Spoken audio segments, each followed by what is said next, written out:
turning on us. The war machine has come home, and it's really kind of been here from the beginning. So I've been asked to talk about how the war abroad has come home. I will provide a brief overview of how the U.S. government has used the military in domestic situations 37 times at least, because I know I missed some. Started in 1786, and that's 10 years after the Declaration of Independence and 1 year before the Constitutional Convention met in 1787, and continues to the present day. I will also briefly talk about the militarization of the police and how that has led to a normalization of seeing military style figures in our streets acting as police. Then I will share my thoughts on the difference between deployments before Trump 2.0 and the current ones. So, military and the militarization of the police, a brief history. So is a review of 37 instances I found when the National Guard deployed to control people and communities. The majority of those deployments at 23 were federalized. That is the number that you'll see shortly in green as I go down this list. And I'm just going to go down it kind of slow, but not too slow because there's 16 pages and we're not going to read each one. The sections highlighted in yellow describe the forces used, including the National Guard and possibly active duty personnel. I found that the vast majority of the time when the National Guard is federalized, active duty personnel also play a role of some kind, maybe just back up or put on alert or something like that. And that's indicated in the brown number that you see. I found 20 instances of the 23 federalized use of the Guard when active duty was also used. All right, so let's go through this a little bit. Number five, that's the fifth time that the militia of some sort was used. And that rebellion is interesting because that was about voting rights, this Dorr Rebellion in 1842. So you see in red is number six means that it was federalized. Number four, the four means that's the fourth time that militia was used and had some active duty component. Excuse me, and was federalized. I just made it red so that to make it stand out that it was federalized, but that's the fourth time that it's been federalized. So I did that throughout. And as you see, um, many times that has happened. I'm gonna talk more about the draft riots in New York.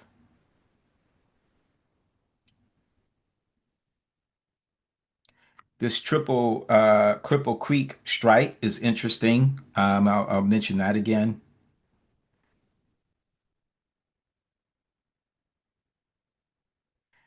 And you might recognize some of these from when you were in college or high school history. I recognize some of them, but some of them I had never heard of.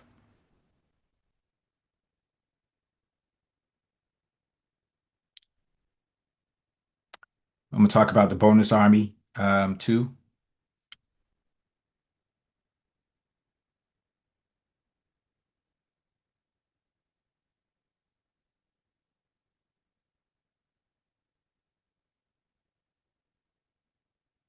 Then we get to the civil rights era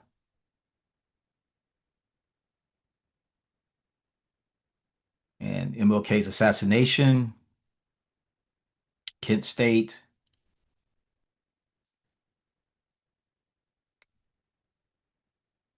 Wounded Knee, moving up to more recent times. Ferguson, I was chair of the Don't Shoot, co-chair of the Don't Shoot Coalition there. Freddie Gray, the nationwide George Floyd protest, and then the insurrection, 2000, um, 2021, January 6th. So there are many deployments we could discuss. However, I'll only discuss five. The first three are notable because they occurred earlier in our nation's history. Um, oh, I'm sorry. So, like I said, 37 National Guard deployments, 23 federalized, 20 with active duty support of one kind or another. So that's not out of the ordinary. Honestly, I thought it was. When Guard was sent to Los Angeles and then they had the Marines also on standby. Turns out that's not out of the ordinary.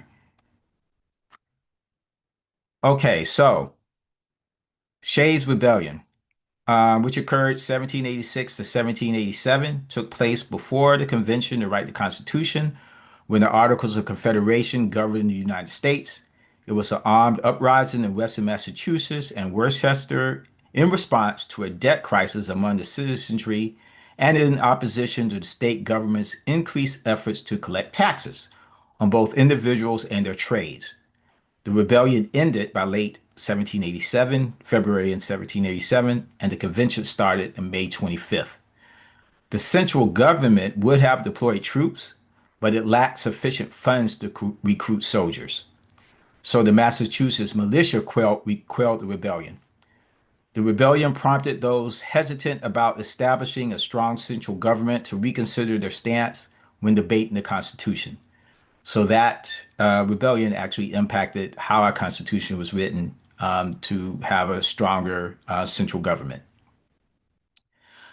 The Whiskey Rebellion, very similar to Shays' Rebellion, 1791 to 1794, was also a reaction to taxes, but this time placed on whiskey to generate revenue again for the war debt. It was the first tax imposed on domestic products. Many farmers throughout Western Pennsylvania didn't want to pay the tax. They were Revolutionary War veterans, just like Shays' Rebellion, who felt that the tax went against the principle of taxation without representation, and many had economic hardship. They used whiskey for bartering or to sell. There were attempts to negotiate, but eventually President George Washington himself led an army of militia comprising at least 13,000 men, provided by, and this sounds similar to what Trump was going to do, was try to do, provided by governors of Virginia, Maryland, New Jersey, and of course, Pennsylvania. And then there's Fry's Rebellion, 1799 to 1800. It was a revolt, again, against taxes to fund a larger army and navy for this war called the Quasi War, an undeclared war between the United States and France in 1798 to 1800. The agitators were primarily Pennsylvania German farmers who felt that the tax was unfair and were upset that the tax assessors were largely Quakers and Moravians, neither of which fought in the American Revolution, while the majority of the farmers did. People were arrested for tax evasion. The rebels freed them. President John Adams called out a force of federal troops and local militia. They marched into the rebellious counties and began making wholesale arrests of insurgents. John Fries was among the men captured. Now, one of the things I want to point out when you're looking at this slide is John Adams, and you can read for yourself what he said, but there he's contemplating balancing people's rights with the need to have rule of law. He thought about that. And in fact, he thought about it so much that Fry was arrested, found guilty of treason, condemned to death, but the president pardoned him. So I think that's important because it shows that, yes, flawed democracy and everything that was going on at that time was bad, but the people were still thinking about democracy. They were still thinking about some level of fairness and how to use force. New York City draft riots. So one use of troops that stand out more than others is the July 1863 New York draft riots. You may have seen this depicted in the movie Gangs of New York. This uprising was a reaction by workers. The Civil War needed more men. Congress passed the Enrollment Act. It was the first real national draft, but it was unfair. A person drafted could provide a substitute or pay $300. Those options were a way out for the rich. And initially, black men were excluded because they were not seen as citizens. Working class white men did not have a way out. So protesting the unfair law turned into a race riot against African Americans by Irish Americans, and the ransacking and destruction of many public buildings, abolitionist homes, two Protestant churches, many black people's homes, a black orphanage was burned to the ground. Black people were killed, lynched, and burned. The military resorted to extreme measures to restore order. The U.S. Navy bombarded Paradise Square in the Five Points, and they showed this in the movie, by firing cannons at the angry mob. More than 4,000 troops were fighting to stop the rebellion. Soldiers fired on people at point blank range. In the end, the riots were quelled with 120 people killed, 2,000 wounded. 10,000 soldiers were stationed in New York City to avoid a repeat of the incident. So that was a really big one. So, a few observations before I go to the last one I want to talk about. Of the 37 deployments I researched, 19 were race related, either to stop attacks on Black people, to suppress Black people's response to oppression, or to ensure the implementation of federally mandated desegregation. And of course, there was the 71-day siege of Wounded Knee, Pine Ridge Reservation, where two American Indian movement activists were killed. Some of those, like the draft riots, were a mix of racial and labor issues. 9 deployments were labor related. 8 strikes were suppressed that turned violent. But one, and this is that Cripple Creek strike in Cripple Creek, Colorado, was aimed at actually supporting the striking workers. The military was supporting the striking workers against a private army hired by the mine owners. That's only happened one time, where the military was actually on the side of the workers. So the final deployment I will describe is the bonus army suppression. In 1932, about 43,000 people, including 17,000 World War I veterans, marched on Washington, D.C. to demand early payment of their service bonuses promised for 1945. Called the Bonus Army, they camped in the city during the Depression. Many of the war veterans had been out of work since the beginning of the Depression. The primary demand of the Bonus Army was the immediate payment of their certificates in cash. They needed the money, and they were desperate. Refusing to break camp after being ordered to leave, the police, facing resistance while trying to force them out, killed 2 veterans. President Hoover ordered the U.S. Army, led by General Douglas MacArthur, to clear the camps. Troops with tanks and cavalry drove out the marchers and burned their shelters. And it wasn't just soldiers or men. There were women and children there too, because many of them brought their families. Now, the point that I'm trying to make here, hold on. Okay. Uh, oh, here we go. These past deployments and ones in our recent history, like Kent State, 4 students killed and 9 wounded, Ferguson, Freddie Gray, George Floyd, these uprisings, George Floyd, 23, at least 23 states activated their National Guard. Like I said, at Ferguson and St. Louis. This illustrates that the National Guard deployments and the use of active duty happen more than I think most people realize. It has happened quite a bit. And right from the beginning of this nation, is the powers that be showed that they were not afraid to use violence and to use soldiers to enforce their will. So what Trump's doing is not actually that much out of the ordinary. Militarization of the police. Officer-friendly policing to a guardian and warrior ethos.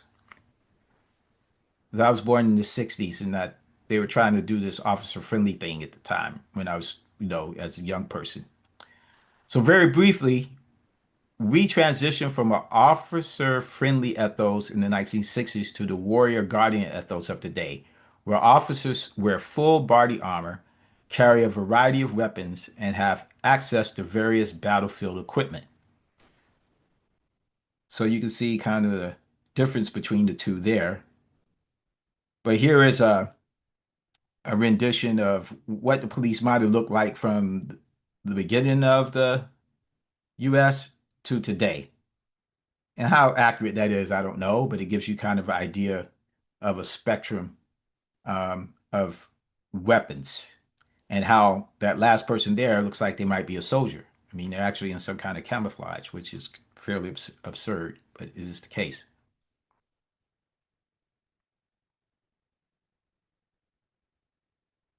Now, the police department receives military equipment, and we've most of you probably have seen, and I've seen it pretty much up close, especially at Ferguson during the Ferguson Rebellion. And there's two ways primarily that they get their equipment. One is the 1033 program. It's a free transfer of surplus equipment. It first started in 1990 under George Bush as the 1208 program. It expanded to the 1033 program under Bill Clinton in 1996 to allow DoD to transfer for free property including small arms and ammunition suitable for use by agencies in law enforcement activities, including counter drug and counterterrorism activities. Equipment examples include rifles like the M16s, M4s, armored vehicles, MRAPs, night vision gear, helicopter, body armor, surveillance technology, and it has been billions of dollars worth of transfers. The second program is the 1122, which was authorized with the National Defense Authorization Act of 1994. This allows state and local enforcement agencies to purchase new equipment directly from the Department of Defense suppliers at federal DoD contract prices, as opposed to having it transferred to them for free. They can purchase them.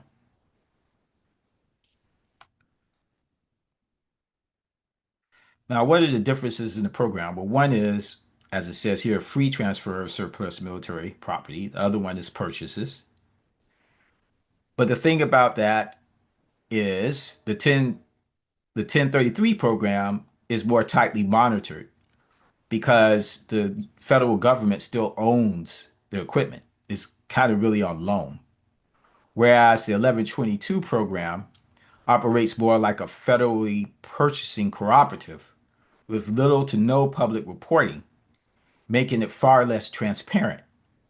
It's harder to track. And I think most people have heard of the 1033, but might not really realize that this 1122 even exists.